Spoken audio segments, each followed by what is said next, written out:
राजा आज अपन दिल के दरवाजा खोल के बात करे खातिर बोले ले बा। पहिलका बेर जब तोरा आँखी में दिखनी त तोरा आँखी से प्यार के आत्मा हमारा आँखी के रास्ते से दिल में समा गई, और आज उहे आत्मा तोहार परमात्मा बने के कहा था।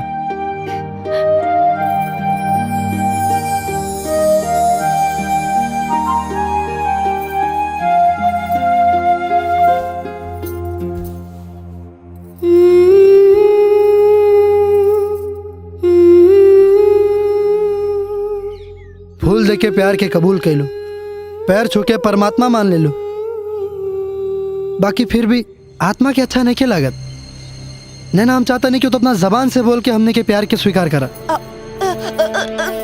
बोला नैना, बोला नैना, बोला। तू हमरा के अपन मोहब्बत माने लो ना। आज अगर तू अपना जबान से ना बोल लो तो तोहार मोहब्बत हमेशा हमेशा खातिर तोरा जीवन से दूर चल जाई। तू सुहागन बने से पहले विधवा हो जाइबू, विधवा। बोला नैना, आवाज दा, बोला।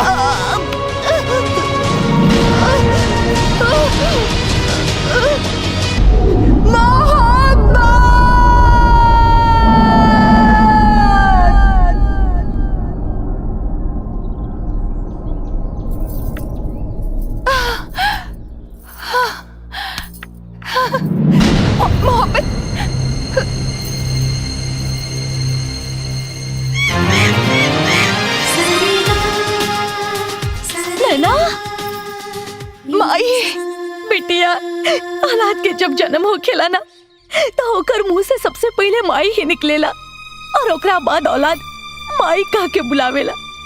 कितना साल तड़पनी है तारे मुंह से माई सुने खातिर। बोलो बिटिया, माई। हाँ हाँ, हाँ बिटिया। नैना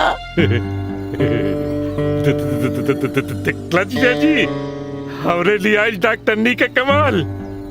नैना बिटिया का आवाज वापस आ गई। अरे बैठ के केला खात हुआ। खा केला खा। हाँ दे दा हाउ विलेती के क्रेडिट दे दा। पापा फिर से बोल पापा। पापा फिर से बोल पापा।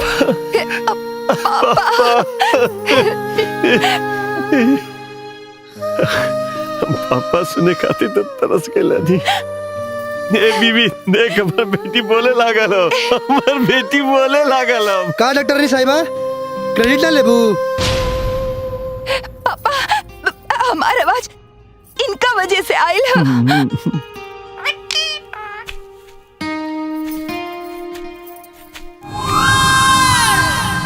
मुंह मांगा कीमत पर आयल रहले, तोर काम तो हो गई। चल कीमत बताओ। कीमत काम के होला, एहसान के ना। विक्रम, राजा सही कहा था। एक एहसान के कौनो कीमत ना हो सकेला। ब्लैंक चेक दे दे राजा के। हाँ? हिटलर साहब, आपके घर के दाना खेले बने, कौनो बात छुपा के ना जाए। नैना की आवाज वापस ले आवे खातिर कुछ दिन से प्यार के नाटक करत रहनी, और उहे प्यार के नाटक आज नैना की आवाज वापस ला देलस। ई झूठ मूठ के नाटक खातिर हम आप सबसे माफी मांगता नहीं। एकरा में माफी कमन बात के? माफी ते गलती के मांगल जाला। तू तो हमरा ऊपर एहसान के ले पड़ा। और हाँ, जाए के इतना जल्दी कावा? आज ही रुक जा, काल चल जी है। ए विक्रम, ही रात में रुकी है जे। हाँ ठीक बा।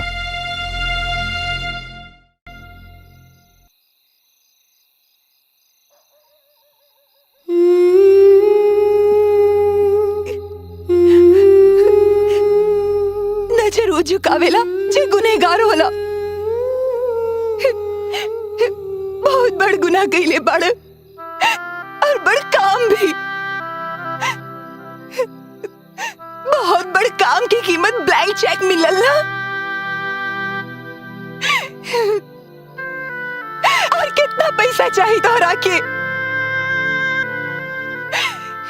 हमार मोहब्बत की तड़प, प्यार की गम लौटा दो, फिर बेजुबान बना दो हमरा के।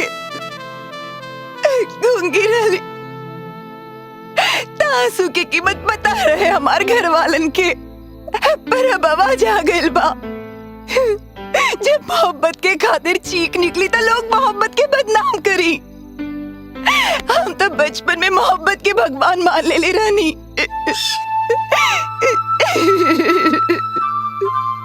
अपन मोहब्बत खातिर गइल आवाज जब भगवान खुदा ना ले आ पहले, तब के वो और के का औकात बा।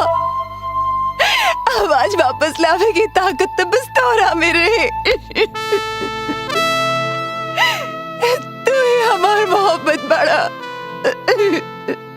बचपन की मोहब्बत जैसे तो बिस्किट खाता रहा, वैसे ने मंदिर के घंटा बजावेला और वो है निशान।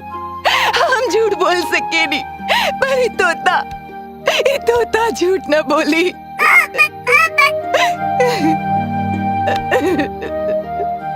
तू काहे न मानेला? तू ही हमार मोहब्बत। हम तो हर मोहब्बत ना राजा बानी। तू ही हमार मोहब्बत बाड़ा। अगर तू हमरा के ना अपनाइला, अगर मोहब्बत खातिर गूंगी हो सके नहीं, तो क्या और के होके से पहले जान भी दे सके नहीं। ना ना ना, गलत फहमी में अपन जान मत दा। तू अगर मर जेबू तो तोहरे जैसन प्यार करे वाली लाखों लड़कियन के भी हौसला टूट जाई। और तू अगर कबो अपना मोहब्बत से प्यार करत रहलू तो तोहरा के उहे मोहब्बत की कसम जान दे के ना, बल्कि मांग भरवा के केहू के जान बन के दिखावा, ताकि वो लाखों लड़कियन के अर्थी उठे के जगह डोली उठे। फैसला कर ला। और तोहर घर वाले देखत बड़े, इस समय पर हमने दोनों जन के एजा रहल ठीक नहीं के। जा जा।